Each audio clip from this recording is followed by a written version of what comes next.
Você por acaso já se viu alguma vez observando o céu? Se perguntou em meio a vários pensamentos do que ele seria formado? Essa gaiola que chamamos de mundo, o lugar onde vivemos. O que o separa da vastidão do universo? Além disso, enquanto andava pelas ruas de sua cidade, ao ver as grandes produções de gás carbônico em todo lugar, nunca passou pela sua cabeça se não haveria algum sistema para ajudar a sua redução? Talvez sua resposta seja negativa, mas agora que o assunto foi tocado, deve estar ao menos curioso para saber do que estou falando. Nós, alunos do primeiro ano do ensino médio da Escola SESI Divinópolis, estamos aqui para apresentar a vocês nosso trabalho sobre essa enorme camada gasosa que nos engloba, a atmosfera, e o Sistema Internacional de Compensação à Não Emissão de Dióxido de Carbono na Atmosfera.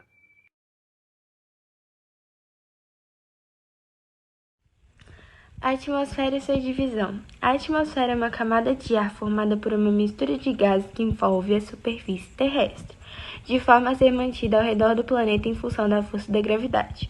Trata-se de um dos principais elementos responsáveis pela difusão e manutenção das formas de vida da Terra.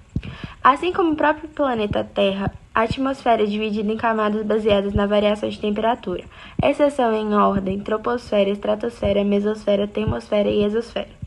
As camadas da atmosfera representam as divisões da atmosfera terrestre em níveis com características particulares. A divisão mais comum baseia-se na variação de temperatura de acordo com a altitude, mas há outras maneiras de dividir e classificar as camadas, como por meio do critério relacionado com a composição de ar. Essa, no entanto, não é tão utilizada.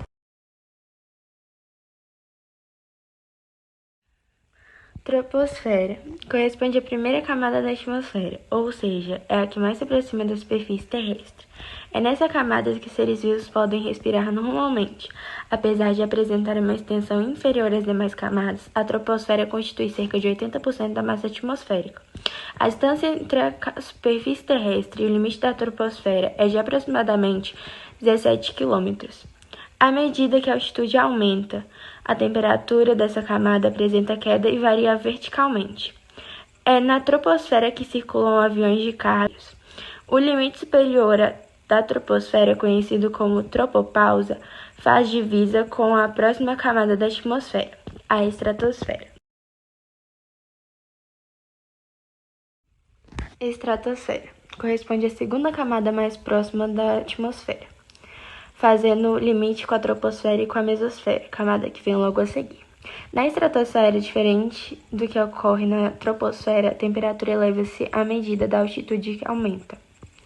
A distância entre a superfície da Terra e o limite superior da estratosfera é de aproximadamente 50 km. É na estratosfera que se encontra a camada de ozônio, responsável por filtrar a radiação ultravioleta, nociva aos seres vivos. O ozônio é um dos gases que compõem a atmosfera. Cerca de 90% de seu volume encontra-se na estratosfera, onde 90% da radiação ultravioleta B é absorvida pela camada de ozônio.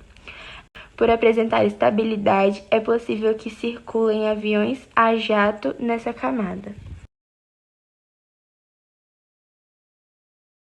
A mesosfera corresponde à camada intermediária entre a estratosfera e a termosfera.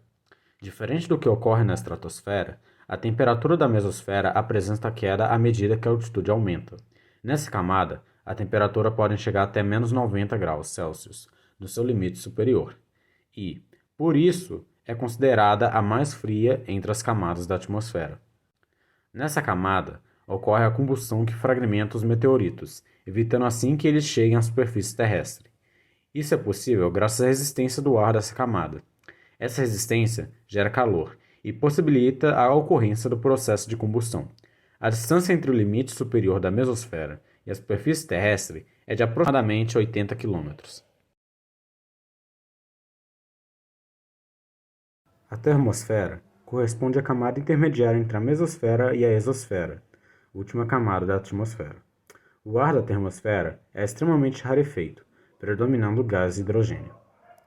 Diferentemente do que acontece na mesosfera, a temperatura da termosfera volta a elevar-se à medida que aumenta da altitude, podendo chegar até 1500 graus Celsius em seu limite superior. Essa camada representa apenas 1% da atmosfera e atua na retenção da radiação solar. É na termosfera que orbitam ônibus espaciais e alguns satélites. A atmosfera corresponde à última camada da atmosfera e representa a transição entre a atmosfera terrestre e o espaço sideral. Inicia-se a cerca de 600 quilômetros da Atmosfera. O ar da termosfera é extremamente rarefeito, predominando o gás hidrogênio.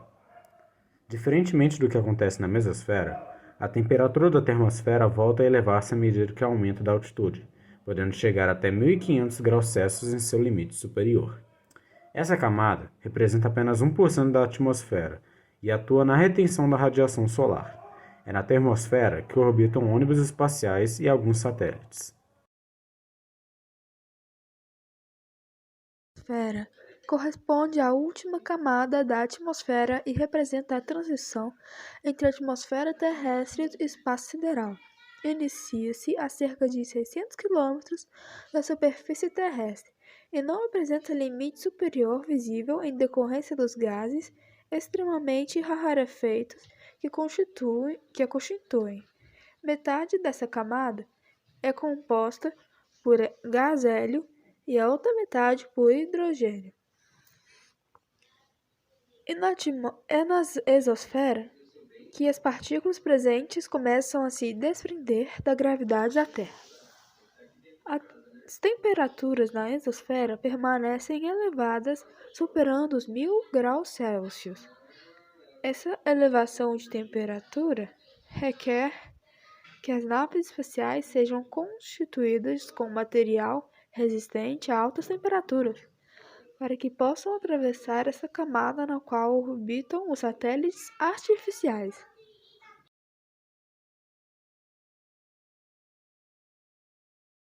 O ano é 1997 e a Convenção das Nações Unidas busca um acordo mundial entre seus integrantes, a fim de reduzir por meio de metas, especialmente os países mais desenvolvidos, a fim de conter as emissões de gases do efeito estufa. Esse é o protocolo chamado de Kyoto, e também o nascimento dos chamados créditos de carbono.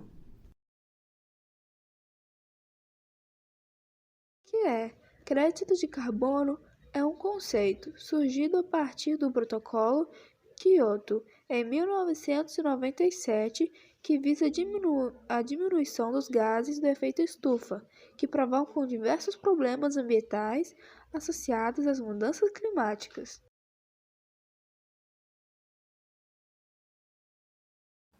De maneira simplificada, o mercado de carbono é caracterizado pela venda dos créditos de carbono entre um país que os detém, ao ter reduzido sua emissão de dióxido de carbono, e um país que precisa diminuir suas emissões, mas não atingiu suas metas. A comercialização é feita segundo os módulos de MDL, um dos mecanismos de flexibilização resultantes do Protocolo de Kyoto, que permite a cooperação entre países industrializados e países em desenvolvimento. A compra disponibiliza às empresas uma série de vantagens, incluindo a redução das emissões de gás carbônico na atmosfera, a incorporação da sustentabilidade em valor agregado, o desenvolvimento de novas oportunidades de negócios e o ganho de imagem.